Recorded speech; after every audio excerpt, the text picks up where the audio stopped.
Hello, my name is Jason Leahy, Executive Director of the Illinois Principals Association. Thanks for joining me for this IPA talk. Today I've got with me Deputy Executive Director, General Counsel of IPA, Brian Schwartz, as well as our Government Public Relations Director, Allison Maley. We're going to cover a couple of issues with you with regards to the reopening of school, maybe some things that might be on your mind, some key questions that we're getting a lot here in the office, talk about that, maybe give you a brief update on what really is not happening legislatively, particularly out in conference and all of that. But first up, just say, hi, Brian, doing all right? Feeling well, okay?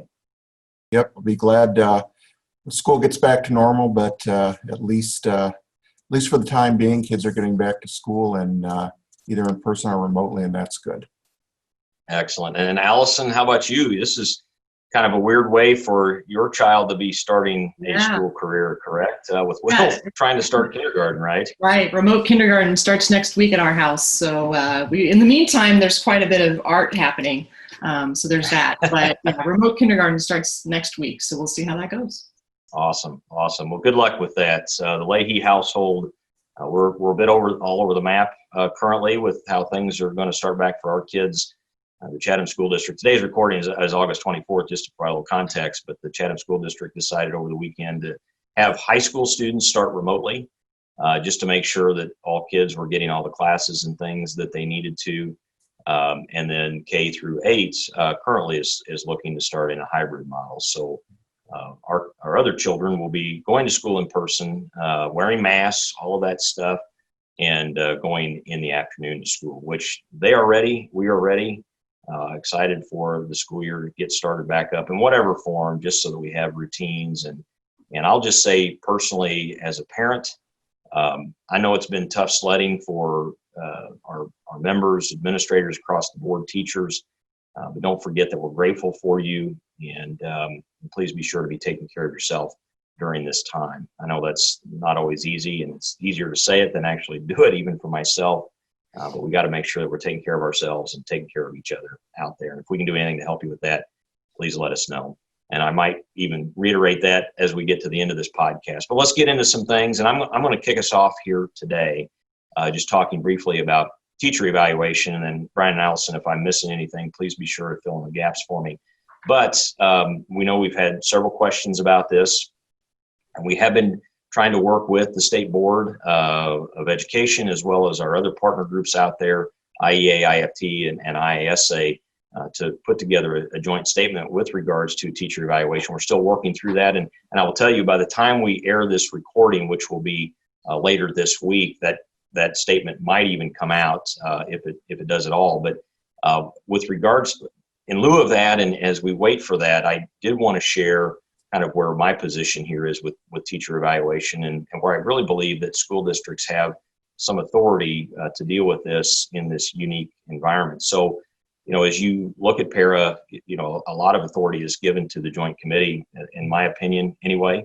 And as long as decisions are working through that committee and doing it in the spirit of the law, I really believe school districts have some autonomy to make some decisions. And so, sharing what I know has been happening in some districts already, you've got a few that have decided to suspend teacher evaluation altogether. And in doing so, they recognize that those individuals that had proficient ratings, or those that rather were up for evaluation this year, they're going to receive proficient ratings, except for those that had excellent ratings before. And since we're still in this emergency status, those ratings should continue, correct, Brian? Make sure I got that one right. For tenured status, we're still in. Yes, for tenured staff, they would still see those excellent ratings coming. Other districts besides that have chosen not necessarily to suspend evaluation for all staff are suspending it for tenured staff, and have decided to try to work something out for non-tenured staff, maybe doing some sort of agreed upon modified evaluation for them. So that is another way that you could choose to go in this situation.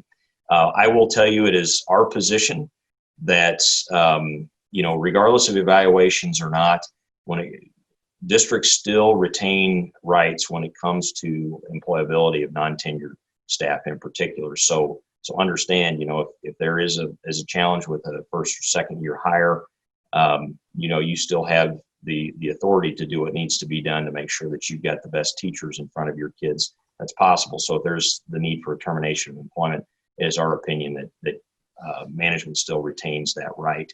I will tell you, though, be very careful when it comes to utilizing that remote learning evaluation for considerations related to employment. These are the kinds of details that really have to be hammered out with the joint committee very carefully to make sure that everybody's on the same page with that.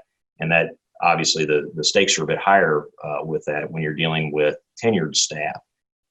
In my estimation, and unless you're dealing with a situation for cause, it's going to be very difficult to remove a tenured teacher in the current environment, particularly if you're in remote learning. So with those thoughts, Brian, Allison, anything else in there that just needs to be mentioned, clarify, or maybe even correct something I might have shared there that others need to keep in mind?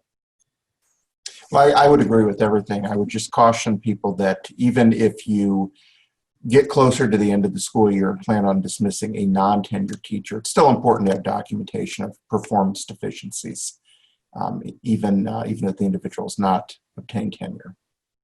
So one last thing that comes to mind is if you're still not to the point, well, even if you have started school and have been waiting for something to come out for the states, and you do feel like it's going to be necessary to perform some kind of evaluation, and even as you're waiting for this statement from the states, if that indeed comes, it's important that you move forward with the evaluation process as you normally would. So you do have to provide that instrument to your staff that are going to be evaluated this year by the first student attendance day. And if you haven't done that yet, I highly encourage you to get that out the door and to those teachers, just so that you've kept your normal processes in play. I think that's really important. So, all right, well, let's move on here a bit and talk about just questions that we're getting regarding the reopening of school. Alice, I'm going to turn it over to you first here.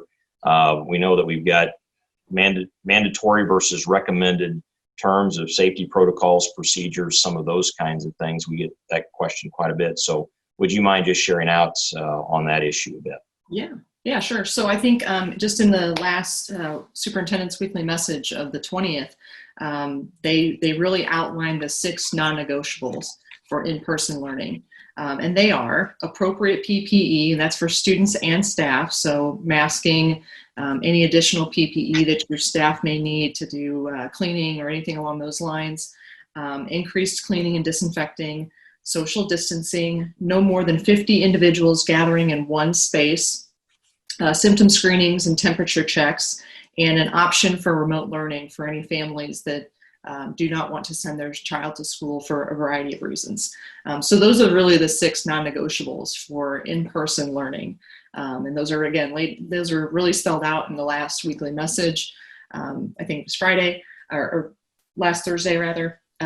So really they kind of spell out too that anything else that's been recommended along these lines or anything else that's been recommended since, midsummer is just that, a recommendation. So just to kind of keep that in mind, that you still have some flexibility on, how your days are structured, what hybrid looks like, what remote looks like, how many hours have to be asynchronous versus synchronous, those types of things. There are definite recommendations for all of that, but really when it comes down to the state saying, here's what we will not negotiate on, it's really those 6 items. Right. So that's kind of where we're at this moment. And Allison, I think it's important to point out too that even for the districts that are planning on starting in person for every student, they still have to have a remote option. You're still going to have parents that don't feel safe sending their kids to school, or the hopefully occasional outbreak of coronavirus where students have to be quarantined and would then need that remote learning option. Yep, exactly. Perfect. Thanks to you both for that. Brian, another issue that we get is liability. People concerned about, are they covered from that perspective during this time? So can you enlighten us a little bit about that? Sure. So that's probably the number one question that I've had is what is an individual's personal liability if a student or staff member becomes ill? And I just like to remind people that the school code and the Illinois Tort Immunity Act have pretty good protections as long as people are acting reasonably and staying within the course and scope of their duties. So provided that they're doing those two things, I can't prevent a lawsuit, but what I can reasonably assure you is if there is a lawsuit, that the school district would be responsible for paying all costs of that lawsuit rather than an individual personally. I also like to remind people that if school boards are doing something different than the non-negotiables that Allison just spoke about, it's important to make sure that that's done by board approved policy. And then that would then insulate an individual principal, system principal, for just carrying out those policies. Very good. Well, and that's good to know. Appreciate that. Hopefully we don't get to that point through this year. I hope not. We prefer not to have it. Yeah, keep our fingers crossed there for sure.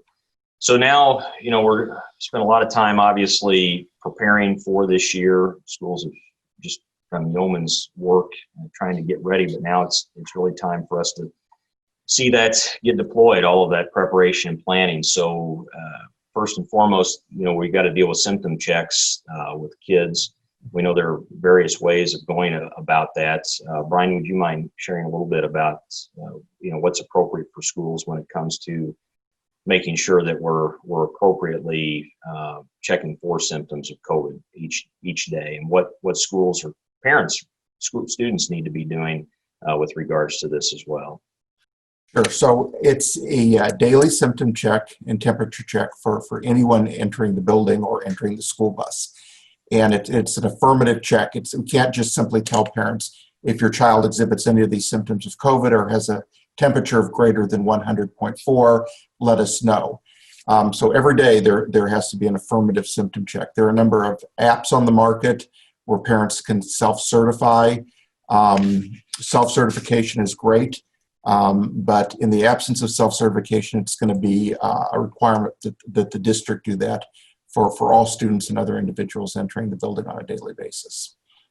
So, all right, let's play this then on a little further. We get the school day going. We believe everybody is okay, but then we have a situation where we've got a student or staff person that ends up showing signs of COVID. What happens now, Brian? Because this is where it's like a Tetris matrix of decision making that has to occur. We know that IDPH and ISB have put forward kind of a new decision making tree to help with that. But I would anticipate if we receive any questions, which I'm sure we will, as the school year really gets going, this could be the one that people may need guidance on the most. So would you mind just walking us through that a little bit? I believe you got a document to share. Sure.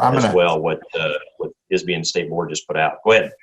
Sure, and I'm going to share my screen here. This is a document that was, as you said, put out by the State Board and is also linked to our website for individuals that want to access this. But we're going to have a variety of scenarios when students exhibit symptoms of COVID or have a temperature of greater than 100.4 degrees at school.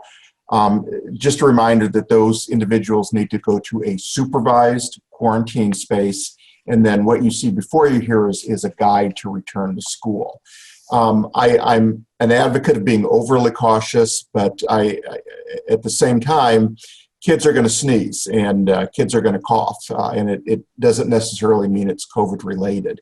I always like to use the example that here in Springfield, we live in the middle of a giant cornfield. So people with allergies are going to exhibit those symptoms. So if individuals exhibit symptoms that are consistent with a COVID symptom, it's important for a doctor diagnosis showing a different, an alternative diagnosis other than COVID, and then a negative COVID test and get those kids back to school as quickly as we can. And then for the other types of COVID symptoms being displayed or a temperature greater than 100.4 degrees, this is just kind of a nice chart on how long those individuals need to quarantine and when they can come back to school. Very good. Appreciate that. Well, and it is, just a reminder, it is on ISB's website. We have it linked to our website as well. And if you're having difficulty navigating that or have questions about it, please give us a call here at the office. And thinking about this, Brian, just is especially for the schools that have decided to, have either in-person instruction through the day because they have, space that meets that, or they're going in a hybrid model like it's happening with some of my kids. Where they're bringing in half the students in part of the day, half the kids, another part of the day, or alternating days, whatever that might be. I know we've had some questions here just about what kinds of authority that the school districts have with regards to kids wearing masks, if they choose not to do that, requiring visitors or parents to comply. I think it's important that anytime we're speaking to members, even through this type of medium where it's recorded, but just reminding them that you have authority to put the appropriate guidelines in place that you need, with appropriate disciplinary action if need be, or removal of those individuals that won't comply, put those policies and things in place. And we really had some help here through the Joint Committee of Administrative Rules, through the General Assembly, and then working with IPA, the governor's office and such. And I really think that they've bolstered the authority within reason. Obviously, this isn't a dictatorship, but schools and school leaders can do what's necessary to keep all members of the school community safe. So just want to emphasize that point too, especially as we deal with things like symptom checks, the necessity of isolating people, all of those kinds of things. So with that being said about in-person instruction, we've got a large number of students, by far now, well over half of the students in the state of Illinois are starting in a remote environment. We know that that's the case. So obviously we're starting to get questions about authority related to remote instruction, Brian. So would you mind talking a little bit about, setting expectations for kids, families, and such when it comes to remote instruction? Sure. So back in late March, I got asked a question about student discipline during remote instruction. I kind of chuckled. But it's a very serious problem. Kids that either don't follow the rules or don't follow the district's mandated dress code in certain situations. But it's important to realize that kids can be removed from the remote classroom to the same extent that they can be removed from the in-person classroom. If kids disruptive in person, they go down to the principal. A discussion would be had, and we return the child to the class as soon as possible. And I think that needs to happen in the remote classroom as well. If you're going to remove a child from the remote classroom for any more than the minimum time necessary to handle the discipline situation, then they need to receive due process akin with a suspension, because that's what it is. You're telling them they can't return to the remote learning classroom. I also advise school districts at schools to make sure that they let parents and students know that the student handbook is applicable during periods of remote instruction, and all of those rules are going to be enforced. Absolutely, you bet. Well, along similar lines here, though, with regards to supporting kids, teachers, and such during this time, just handling this unique situation, we are going to deal with instances where kids could either, be in close contact, have to be quarantined. They may be symptomatic. They may actually, be diagnosed with COVID. Same thing with staff now as well. So we have both of these situations. I'll take the part with the kids first and foremost. We've got to make sure that we're providing instruction for students no matter what. And just similar to if a kid were ill during a normal time, if they had to have a prolonged absence from school, we would still have to be providing some sort of instruction and educational experience for those students as much as normal as possible. With staff, Brian, here, what do we need to take into account for them if they have to be quarantined for a certain period of days, or they are found to actually be diagnosed with COVID? What are some things that we need to keep in mind for them? Sure. So we've got a couple protections for employees. The first is the Families First Coronavirus Response Act. And basically that provides for 10 days off, 2 weeks off at full pay if an individual needs to be quarantined or removed from employment because of their own coronavirus symptoms or positive test. That same act provides for 2 weeks of 2/3 pay if they need to stay home to take care of a family member under one of those circumstances. And then you also have some expansions to the Family Medical Leave Act that provide additional pay time off, generally at 2/3 of an individual salary for up to 10 weeks after that. So there are some protections to employees. I always like to try to encourage school districts to, if the employee's asymptomatic and able to work from home, find something that they can do from home and let them continue to serve in that capacity. But if they're not able to or choose not to, then one of these two acts would take precedent. Very good. Appreciate that. Well, we've kind of covered some of the key questions that we're getting from members at this time, and I'm guessing, we'll continue to collect those and receive those and probably look to do this again as need be if we're seeing some hot items kind of raised to the top. And I'm sure we'll continue to receive new questions as we start to navigate the beginning of the school year here and really get into it. But before we go, Allison, I'd be remiss here if I didn't ask for us to get a plug in from you for, two things. Let's start with maybe what's not happening in DC right now, right? We're really not getting a lot out there from Congress I know the House came back in recently over the weekend to pass a bill for support with regards to the Postal Service. The Senate is out on their break, both after even this House special session aren't really slated to come back in for a while. So likely not to see another relief bill for a while from Congress, I would guess. Yeah, I mean, they're on their August recess, which, they should come back sometime in September. But obviously school will already be in session. Not that we would turn away any relief or funding, but at that time, but still school is already kind of up and running by that point.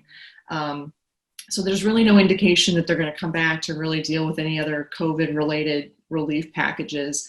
I mean, obviously the post office and the postal situation is unique with the election and with the, influx of probably mail-in voting, that sort of thing. And just, the attention it's received in the media.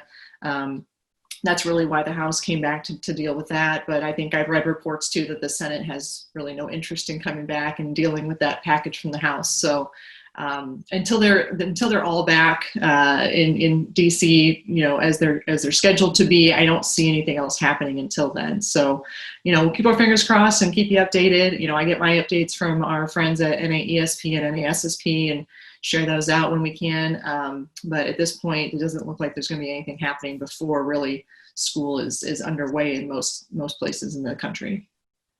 Well, no doubt we would welcome any dollars directly to schools to help them out. But the other big budgetary item we've got to be mindful of are the gargantuan sized holes that have been blown into state budgets, every state budget, not just, Illinois' budget or others. It's every one of them.